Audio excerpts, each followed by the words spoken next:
Umpete washte mataki good day, my relatives. Chante washte nape chuzapi, Guthrie Kapasa machiapi, inyamos laham, he mataha, hunkpapa malakota na ihantuana damakota, wana rachis rotuahe ta wa tiwahe ob. Mayo Clinic ta ikche wichasha oyate outreach echiab wowashi ichamun. Excuse me. Good day, my relatives. My name is Guthrie Capicella. I'm from the Standing Rock Sioux tribe, and I'm Hunkpapa Lakota and Yanktoneh Dakota. I work as the Native American Community Engagement Coordinator within research here at Mayo Clinic. I work along Karina in facilitating the Native American outreach within the Center for Health Equity and Community Engagement Research. I have a bachelor's degree from the University of South Dakota and a master's degree from Hamline University in St. Paul, Minnesota. It's good to be with you all today. Quickly, want to go over some housekeeping items. And I want to do this pretty quick so we can save the bulk of the time for Elena and Tasha to go over their presentation with you all. We will have time for Q&A at the end. Please post questions using the Q&A function. This is being recorded, so presentations will be available online after the presentation is done. We are also going to be doing something new today. Towards the end of the Q&A time, we will post a new Zoom link, and then we'll have an informal Q&A discussion with our panelists and the Native American Outreach Program here at Mayo after. So it will be 60 minutes of our regular presentation, and then an opportunity, non-recorded, to speak with our panelists and staff here at Mayo Clinic. So let's get started. I'm really grateful to be sharing today's health topic with you all. Our presenters are from my tribe and working on health and wellness in the community me and my family are from, as well as the other districts across our reservation. Today's topic is titled Mini-Wachoni Health Circle, the Resurgence of Kinship Practices in Health and Wellness. And the topic is being facilitated by our guest speakers, Elena Eagleshield and Tasha Peltier. I will turn it over them to get started. Midakiapi, Yushkiawa Chiankapi, Elena Eagleshield Machiapi, Ioslaha Akta Imacha Esh, Seattle Ektawati, Mahathani Red Rock Perkins Chiapi, Naha Adewayaki John Eagleshield Senior Chiapi, Naha Inawayaki Valerie Eagleshield Chiapi, Richinchaki Dopa Tawichawaki Hila. Hi everybody. My name is Elena Eagleshield. I am currently the co-executive director of the Mini-Wachoni Clinic and Farm. I grew up on Standing Rock. I am currently in my 4th year of my PhD program, so I'm officially a PhD candidate.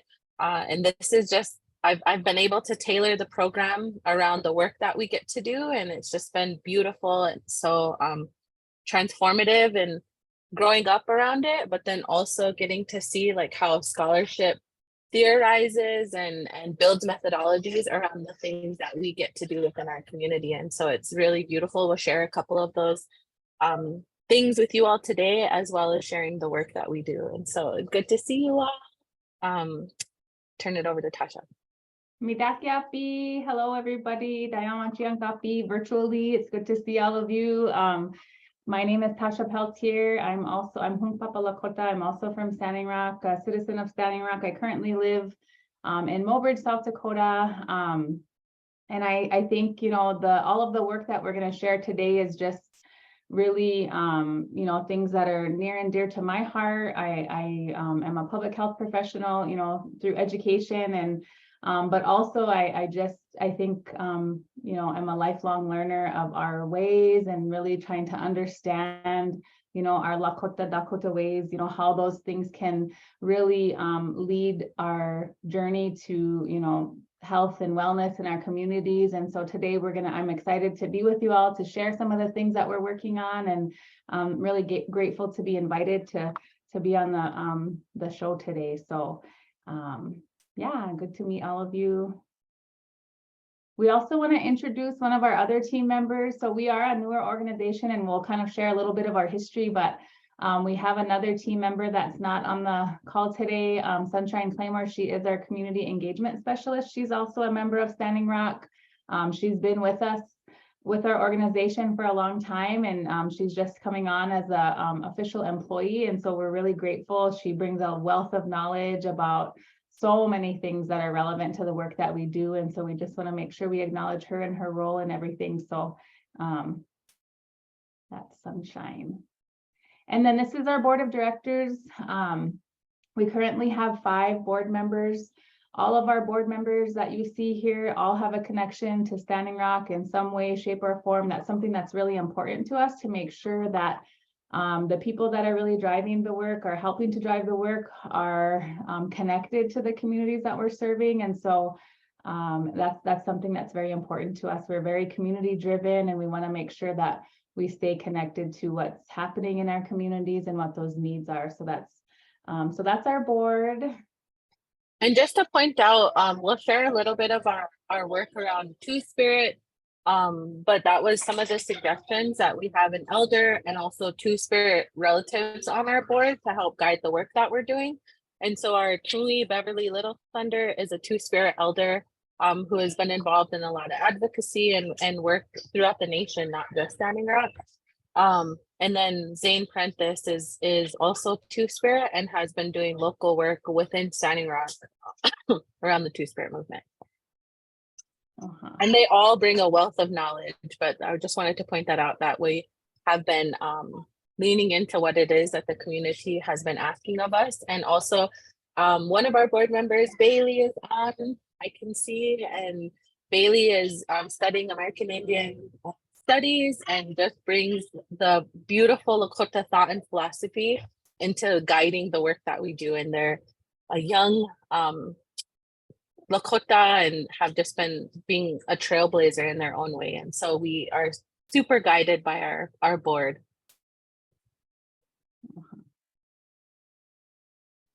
All right, so in an effort to move beyond land acknowledgements and create a call to action around the land back movement, we want to share a few steps with you all to take to figure out how to take your own personal steps towards land back. And land back is a call to action to return the land and all that is sacred to Indigenous peoples, to steward it as they see fit.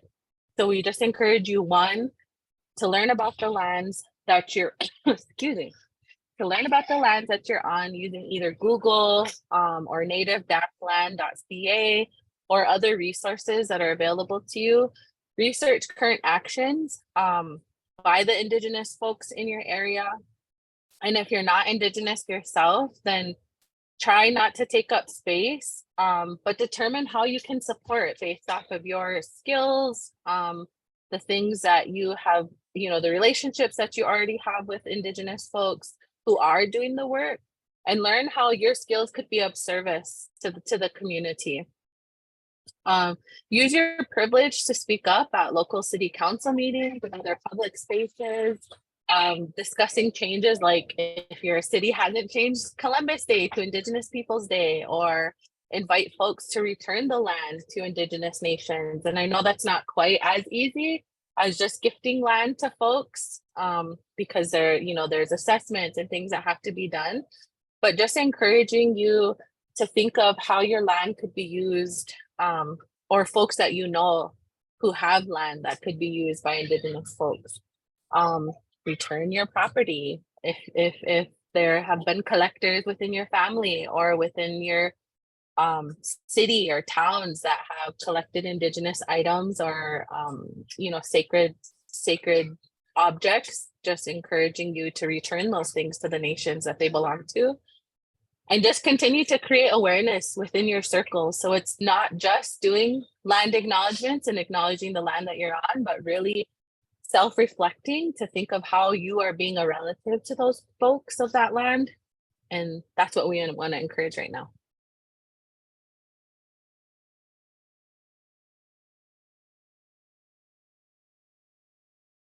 So we're going to start by sharing a little bit of our organization history and then move into the current environment that we're in.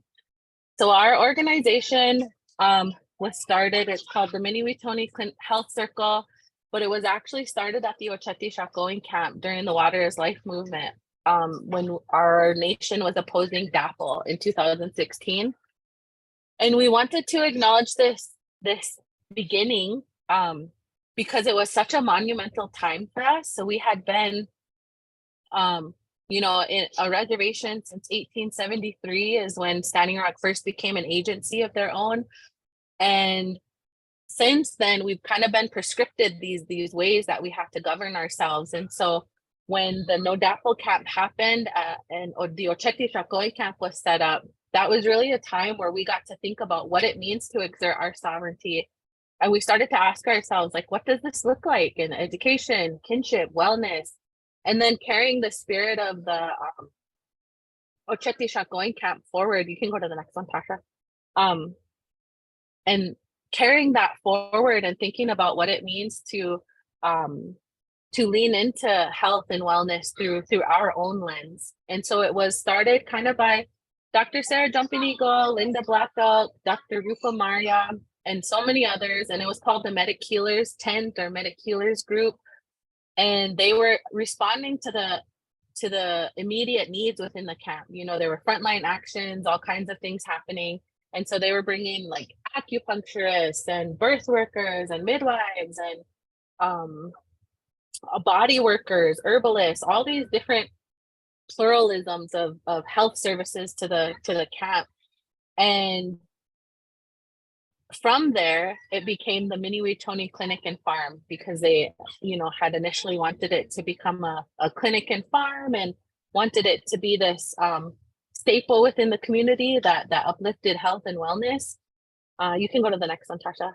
But as we started to meet with community, we started to realize like how important it was for us to focus on the needs of the community. And so these are just some initial conversations. Before Tasha and I actually became the co-executive directors, we were board members first, but when they started to have these conversations, they wanted to figure out how to have a farm and have a clinic, a free clinic, and all of these other things. But when we fast forward a little bit to after camps closed and everyone was going home, we started to have these conversations within our community. Like, what does this look like? Is it a clinic? Is it going to be, you know, a large farm? And so we started to have conversations within our community. You can go to the next one.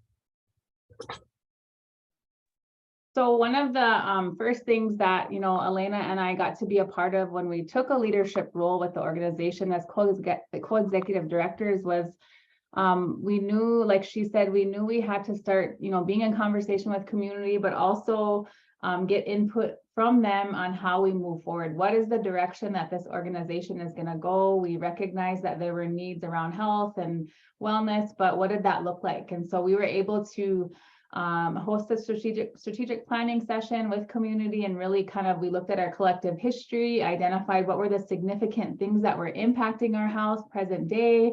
And so that was a really, really good few days that we were able to spend just kind of with community thinking about what that would look like. And what we did was we co-created this kind of consensus vision statement. So if you look at this image, those top bubbles represent the things that we collectively decided that we are moving towards as an organization. So moving towards accessing and understanding who we are, where we come from, and applying it to heal our present and our future.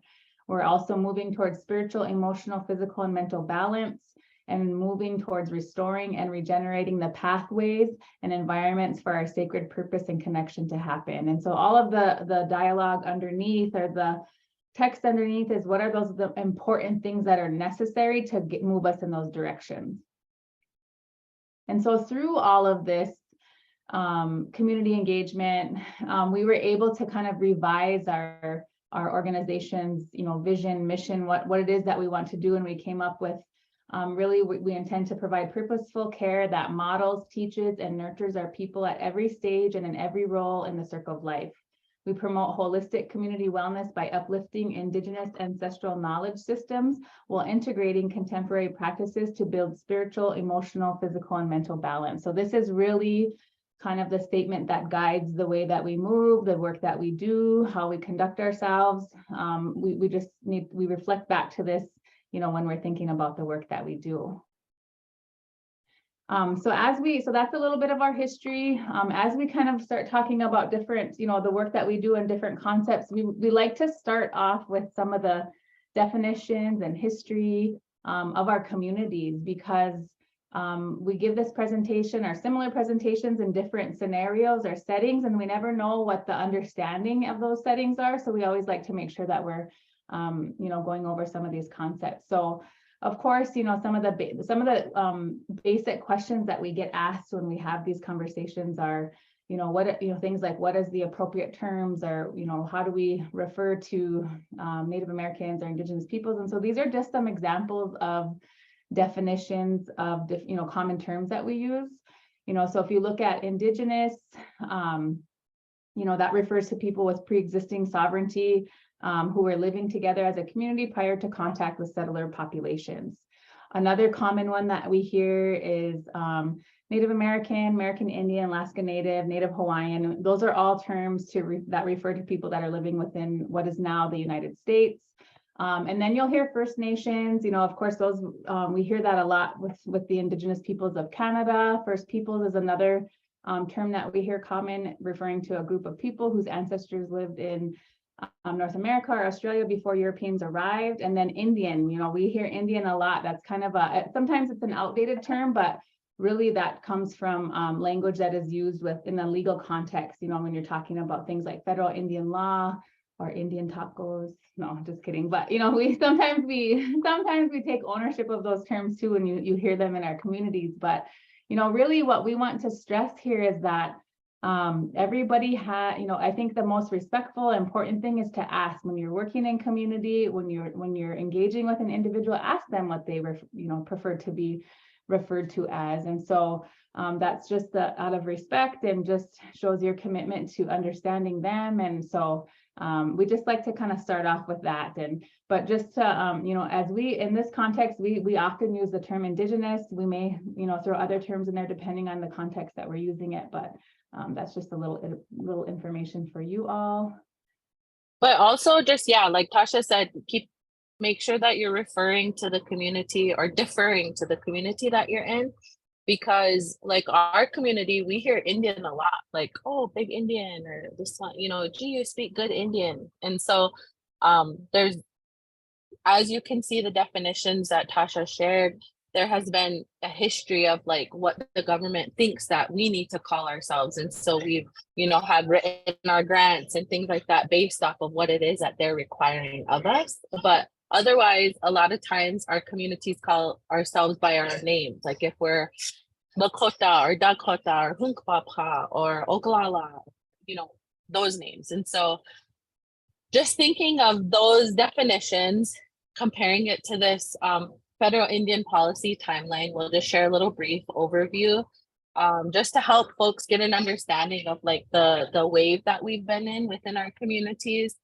So pre-colonial times, we coexisted in ways that fit, whether we were in our certain land areas or we were nomadic or whatever it was.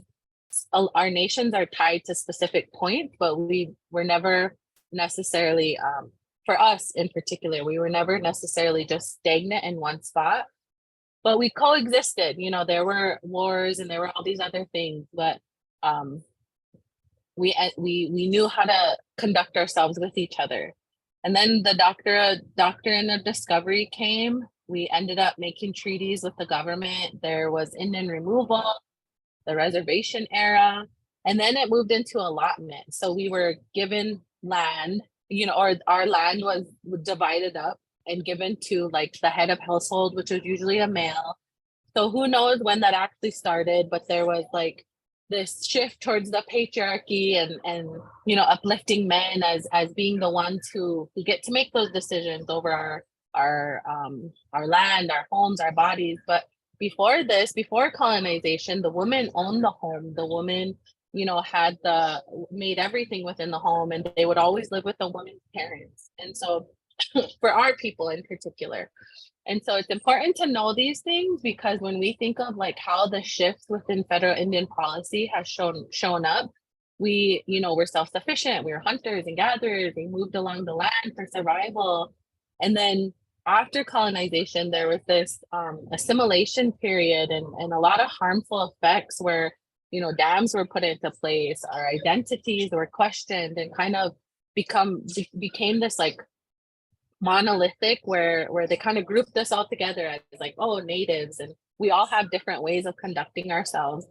The intergenerational transfer of knowledge, was impacted. Our health began to plummet because we were forced on reservations and forced to take rations and not able to hunt and do all these things. And so then you think of like how these other things had started to come into place, like termination period, Indian reorganization period. And then now we're in this present time where not that long ago in 1978, we were given, the freedom to practice our own religious practices, which we didn't consider them religious, but we were able to practice our ceremony. And all along our people were practicing. It was either underground or in the ways that they felt was necessary. And we were given our, the Native American Languages Act was passed in 1990. The Native American Free Exercise of Religion Act was passed in 1993. There were so many other things that were passed.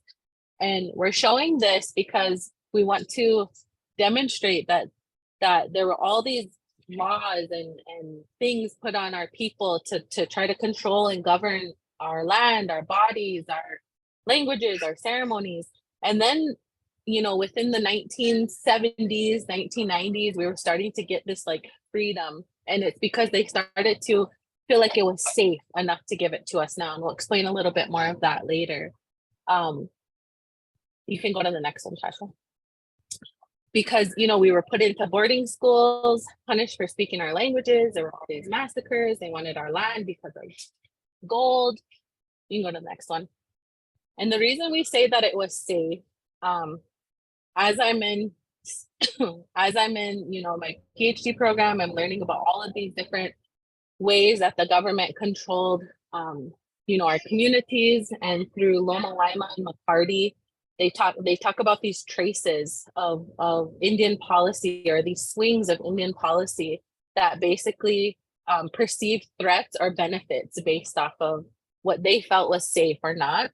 And so they would create laws and govern us based off of what they felt like we were allowed to do, or if we were, assimilated enough or accustomed enough to not be a threat to them anymore. And so this is why you can go to the next one. So these are like an example of like little girls were playing Indian, but we were never able to be Indian. You can go to the next one.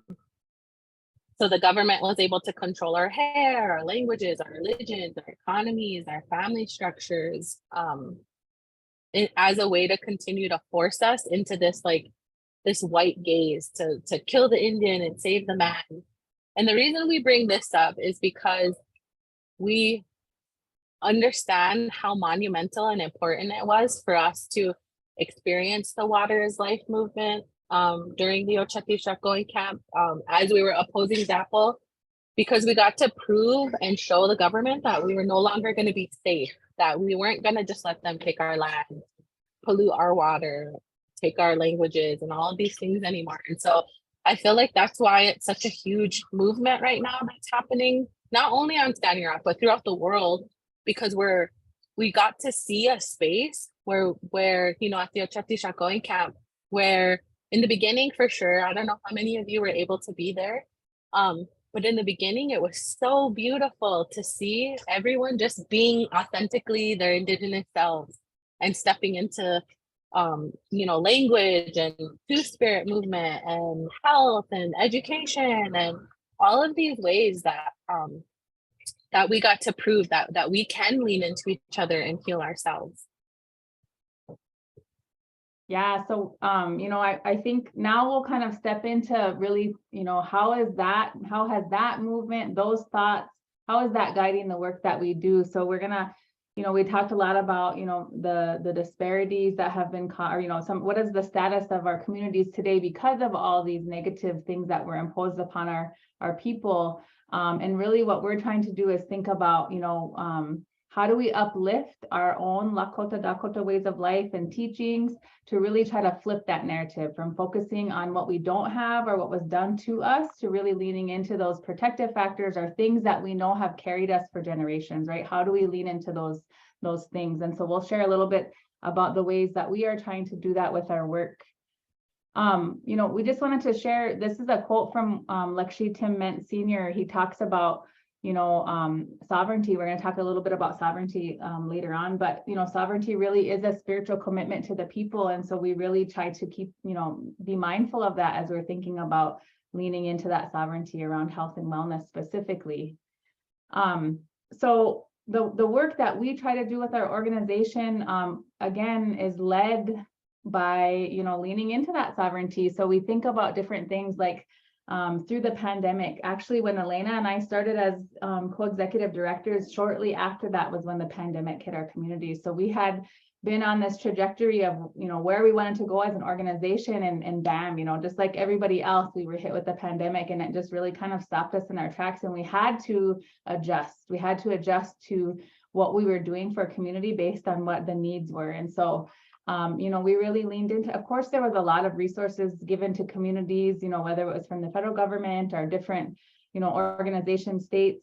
But we started to lean into the genius that existed in our communities, the knowledge that has been carried for generations to really help keep our communities safe and healthy. So these are just some of the examples that we utilize grassroots and community members' skills and knowledge to really help keep our communities safe and healthy.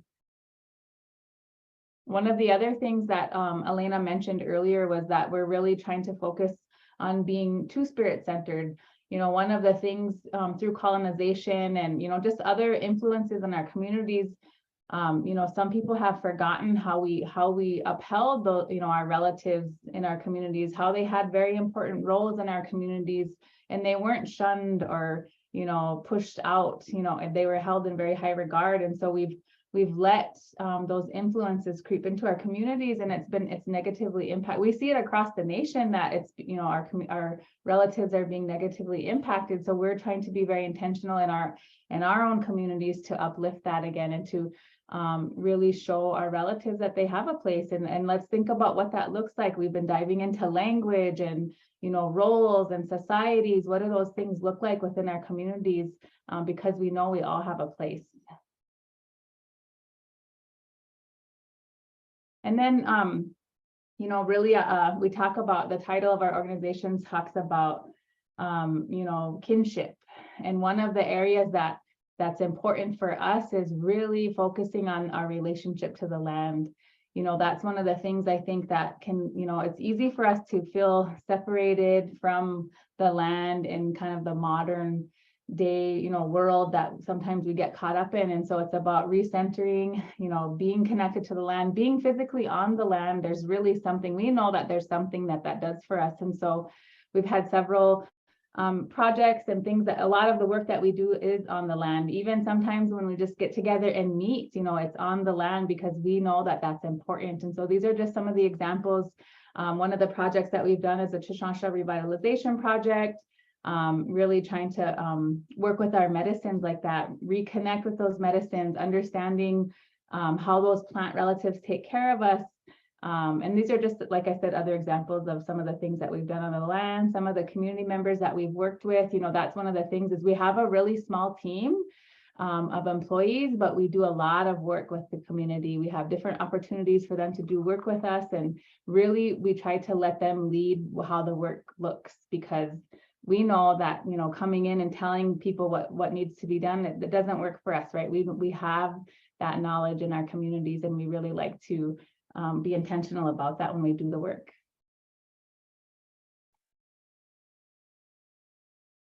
And then food centered, we hear a lot about the health issues that have stemmed from either lack of access to healthy foods. You know, we hear terms like food deserts, and so really we start to think about how did we, because we never had the conveniences of grocery stores in our, you know, long time ago. So what were the things that sustained us? And so learning about, you know, developing and strengthening our relationships with the different food sources. And so these are just some pictures of some of the buffalo butcherings that we've done in the past. And those have been amazing learning opportunities for us because, you know, from learning about, you know, how you need to make a relationship with that relative before you take its life, how important those little pieces are to that whole process. You know, it's so easy for us to walk into a grocery store and pick up a pack of meat, you know, and just eat it and not even think about everything that's happened up until that point. And so these, you know, these are opportunities for us to slow down, think about that, reconnect to those ways, and really help us look at, you know, food and nourishing our bodies and how all of those things, you know, it's not, they're all related, and we need to make sure that we're thinking about those things. And so, you know, these are some of the opportunities for us to learn those things. And we're really grateful we have a lot of people. Lisa and Arlo Ironcloud have shared a lot of knowledge. We invited them to our communities, and they've taught our community members how to do these things. And so we'll continue efforts like this because everybody's excited to learn to do these things. And so we just know that these are so important for us as we think about making sure that our homes and our communities have healthy foods and can support ourselves in those ways.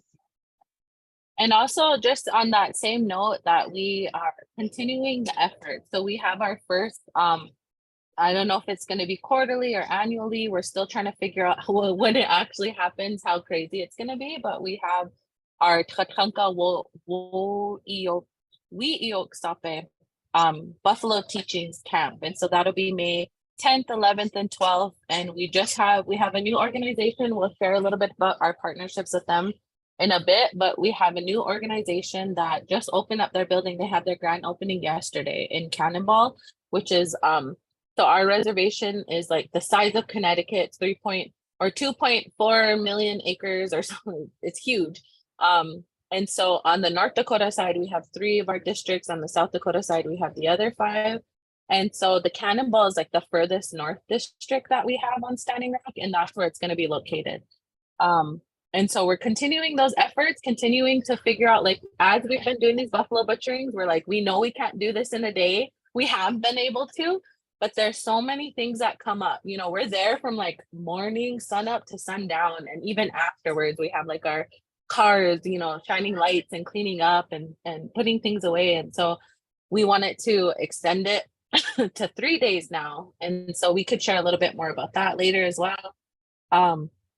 But yeah, thinking of like the family supports that are needed. So we've been having these Hokshi Chantkiapi ceremonies, which is publicly welcoming the spirit of the baby. And that has been huge. We actually, a lot of the things that we're revitalizing and learning, we're doing it in community with other of our Oceti Sakowin nations. And so we learned this one specifically from the Oglala. They had said that they learned it from their elders back in the 90s when there was a high epidemic of SIDS. And again, you know, as we're educators, I'm in a PhD program, we understand that there's like evidence-based knowledge that needs to be shared and for like certain grants or things like that. But we know that through our community, that's the evidence that we believe in. And so they said that in the 90s, there was a high epidemic of SIDS.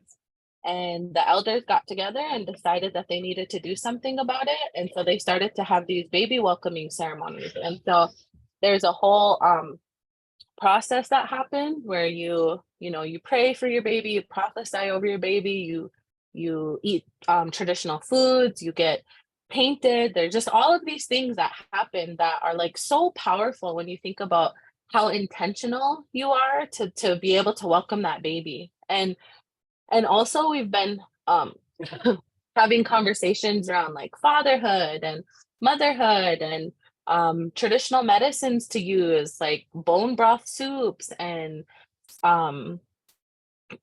elderberry syrup and blood building syrups and the supports around menopause, you know, like as you're working through those stages of life, like what are those responsibilities? Excuse me. And then just thinking of like the supports that we need around our pregnant and birthing families, postpartum families.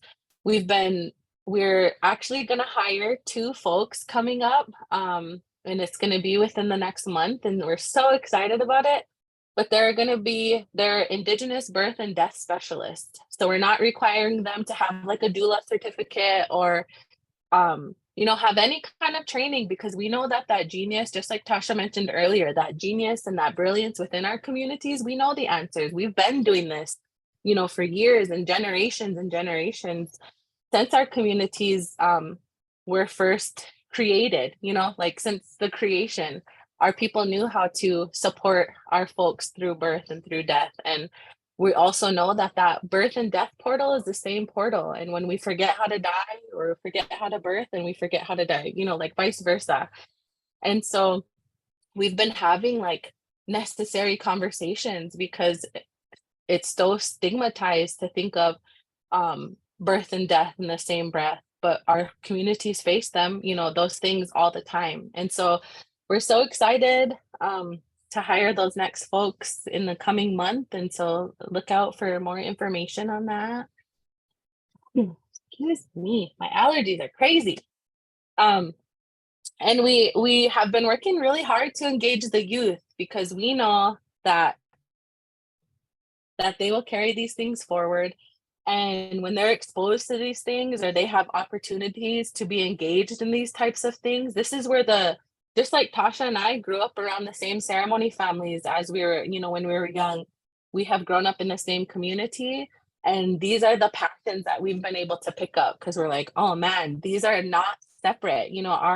Our food and our birthing practices are not separate. Our health and our wellness and our traditional ways and our language, and these are not separate, but we keep being taught through like government funding or programming that like, oh, this program does this program does that. And so we know that there's like a weaving that has to happen, and it starts when you're super young, just getting them exposed to what it is that they want to focus on, or what it is that they want to learn about. And so we engage the youth. Okay, you can go to the next one. And we also understand the importance of our elders in our process. And it's not always, the easiest dialogue. And what we've had to learn is that we need our circle, like Tasha and myself and other community members. And I've seen one of our Tuli on here, Tuli Winona, that we have to have these conversations together so that when there are elders that are either being harmful in the ways that they say things or the ways that they share certain things, that we can take the good from what they're sharing, because there's so much rich genius and brilliance within everything that our elders share. We can take that good, but we can leave the stuff that's like, may still be colonized or may still be not helpful for what we're trying to do, but we could still love them as a whole. And so we've been having, hard conversations, and but also restoring conversations. And we've been able to strengthen our relationships with our elders and our community members, and process these things in a way that help to continue to uplift us, because we have, as you all know, if you're working in the healthcare field or if you're working in any revitalization efforts, that it can be hard if you don't have a team or a group. And so, we understand that we don't do any of this alone. And so but we'll share a little bit about like the community of folks we've created.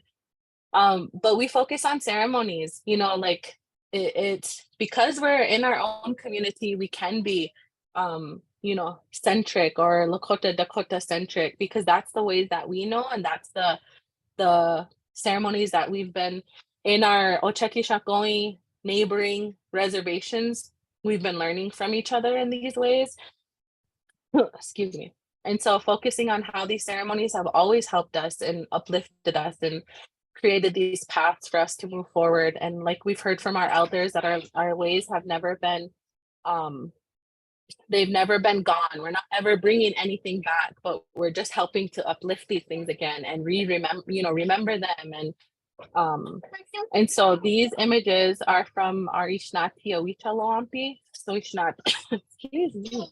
Our Ishnati is a coming of age ceremony that we have, for right now it's for menstruators, but we also allow Two-Spirit to join. And we have this year, our elder board member, he will be joining. And even though she's gone through menopause and all these things, we know that these ceremonies haven't been afforded to our community members. Not everybody had that opportunity.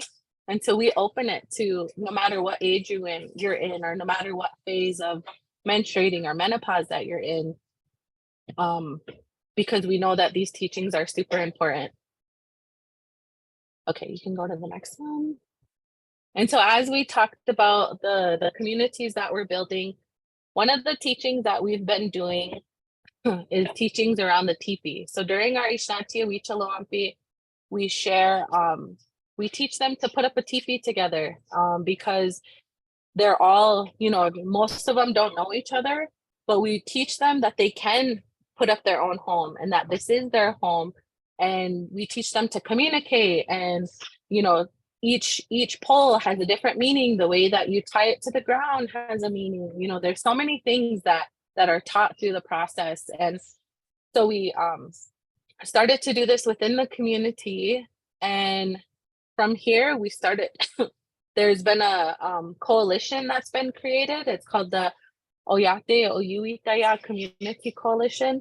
And it's basically, since the No Dapple camp had started, there has been a lot of nonprofits that have popped up. And so we are just doing our best to figure out what that looks like to work together. There's a lot of nonprofits and LLCs and individuals and, grassroots organizations, tribal entities, all of these folks that want to work together. We just had created this, not us, we created it with all the other organizations together, to figure out what it means to rebuild together, to have support systems, to share physical resources, to share community responsibilities, to offer historical perspectives, to connect over food and relearning these things together. What does it mean to take each other as kin, to uplift language and culture and have community pride, and just to see the indigenous brilliance and genius. Again, I'll say that forever, because I just believe in it so much that we have the answers. When I compare it to, like, if you go to therapy, a lot of times they'll like tell you what's going on or tell you what's happening. But if you're with a coach who has certain facilitating practices, they'll like continue to point to you that you have the answers. And so that's kind of where we're in our process of facilitating, that our community has the answers. We will do our best to try to find funding and create these spaces, but we want them to like dig deep and figure out, like, you have the answers. What is it that you see the need is? How do you want to move forward? How do you work as a person? Are you more like bossy and out there? Are you kind of like waiting, sitting in the back? Are you whatever it is, everyone has a role. And so that's what we want to uplift, is those roles. And I think one of the other things, is kind of learning how sometimes our communities have like a scarcity mentality. We forget how to work together, and sometimes we even think we're in competition. So this is all part of the healing process for us as communities, to remember how much stronger we are when we work together. But that takes time, and like Elena said, we've been really trying to lean into some of the how do we facilitate some of that healing for amongst each other, because we know that a lot of our communities are still dealing with the negative impacts of colonization, and we carry some of those unhealthy things, those habits. And so how do we start to work on that healing amongst each other as communities, as families, so that we can work to restore some of those things that we're working on. And this coalition has been a really good example of that. It's just really beautiful to be able to lean on other people, and it's not always easy. I don't want to give the impression that, it's all rainbows and unicorns, but because there are difficult conversations we have to have, of course, as communities, but those are all necessary. That's important. It's natural, right? And, those are natural parts of life. And so it's about how we work through those issues together. It's just been amazing to see the growth, I think, as organizations that we've seen amongst each other. It's been great. Yay. And this just thinking of how our way forward is through kinship. When we talk about kinship, when we call each other, like Tasha and I call each other sister or chouette, or we call Tui, which is auntie, like she is uncle. We just claim everybody like that, whether they're blood related or not. And because we know that when you use kinship and you use those terms with each other, there's a responsibility that's tied with those. So when you claim each other as a relative, then you take care of each other as a relative. And so we believe that that's the way forward. Yay, we tried to leave 10 minutes. Blaze through it. I don't know how you want to do this, Guthrie. All right, thank you guys for that awesome presentation. I'm going to go through a few questions that we have in our Q&A chat box. So the first one here is, can you talk more about the two-spirit concept? I read recently that there's controversy around the term, and also that non-Indigenous folks equate two-spirit to non-binary, but that's not quite right. So I will attempt to answer. So we've had elders in our community that have told us that like two-spirit's not our word, and that's not, what we use, and all these things. And so our elder, guider, mentor, Tumi Beverly, she was a part of some of the movement that had created the two-spirit word back in, not real recent, not too long ago. And she basically told us, like, it's not meant to be one of our words. Like, this is a word that is meant to describe the movement now for the two-spirit community. And it's specifically for Indigenous folks. And so I've had non-Indigenous folks ask me, like, I feel like I relate to two-spirit, and I just encourage them to find a word that describes them, because this is an Indigenous focused word, and it's our word. It's our identification. And so. All right, great. So the next question here is, so just out of curiosity, is there a lot of bed sharing with newborns? In my culture, it's very common, but in the US, it's strongly discouraged, and it leaves me feeling confused and guilty. So we made up, and I'm just taking up space, Tasha. I don't know if you want to answer too, but we just made a post recently, like a couple months ago, if you want to, I think it was like around the SIDS. And we talk about how important it is to figure out what that decision is for you. But we encourage bed sharing in a safe space, like making sure that there's not, blankets, a whole bunch of pillows and things like that. But how traditionally that's how babies self-regulate, how they are comforted. And we also encourage, folks to use moss bags or cradle boards or things like that. All right, and it looks like a couple more here. So do different Indigenous communities feel an innate kinship with one another, or is it more that you've come together under a common banner to fight government sanctioned abuses? I don't know. I'll share a little bit what I think, and then Elena, if you want to pipe in too. But I think that, I've had experiences I've lived in California, I've lived in other places, and we just find each other no matter what community we're from. When you find another Indigenous family or person, you just like cling to them, because there are some, of course, we're all unique, we're all different, but we just feel some sort of connection, whether it's because we've maybe faced the same struggles, we have, similar kinship systems. We have, one of the things that I always laugh about, my husband was in the military, so we lived in California. So we were friends with a lot of different nationalities, but they'd always say, everybody's your cousin, because when we would see people, other natives, it was like, oh, that's my cousin, when actually we probably were related in some way, but they just didn't understand that, because it was like, oh, that's not your first cousin, but that's just how we are. We acknowledge those relationships, and we just cling to each other. So, and I think that we just have that innate kinship with each other, no matter what tribe we come from.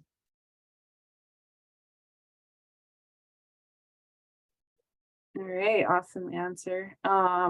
Last question here is, what is working for you to engage with youth? I think one of the things that and I don't think it's anything new to anybody, but our youth want to learn things. They want to know, they want to be engaged in these things. And so, one of the programs that we talked about was the UTECHA, or the Land Stewards, the Restore Project. They do a lot of different things with gardening and harvesting and, all of that. And when they bring youth along, they're just like sponges. They just absorb it. They want to do it. They want to learn about it. They want to do all these things. And so, our youth are just waiting for us to engage them in those things, and so I think that, if you create space for them, they will engage. And then just being intentional. I think sometimes we get so caught up as adults, of doing things, we're all in professional realms or whatever, and we forget about our kids sometimes. And so one of the things I love about the work that we do is all of our kids are always there. They're with us, they're right there, they're doing those things, they're seeing that. And so that's important, because I feel like in a colonized world, we try to separate, the things that we do from our kids, kids over here, adults, business, work over here, but we're trying to break that down and bring our kids with us. One of the things that I think is so beautiful is, Elena and her family, they do everything together. They're always, no matter what it is. And like today, we've probably seen them in the background. And I love that, because that's so important. We don't have to separate from each other to be successful or to do good work or to, and so I think pushing back on that and just being inclusive of our youth is our babies is so important. So yeah. Well, and I think that when we do it in community, sometimes we have to be mindful of like, are we doing stuff on the weekend or during the week? Because it's so much more convenient and helpful for families and community if we could bus them in from the schools. And so that's something we also take into consideration, is like when we're having that Buffalo teachings in May, we intentionally made it during the week so that the students could get bused in, because we know that transportation can be an issue or a barrier sometimes. Excuse me. So yeah. It's awesome. You guys are working to overcome the barriers or anticipate the barriers. So one more question, but a comment here from Dr. Anthony Stately. Good job. I remember talking with you about this project a few years ago, so happy to see this coming to fruition. Bravo. Echo his sentiment. Kind of last, oh, there's a couple more questions. Maybe we might have time to get both. I noticed many tribes are doing similar work you are all doing, but there's low turnout of community members. Do you all experience that? Pretty related kind of to the last question with the kids. No, I think, yeah, sometimes it can be transportation, sometimes it can be other things. And so we have been trying really hard. Like this summer, we're working to get an RV or some type of mobile unit so that we can go into communities.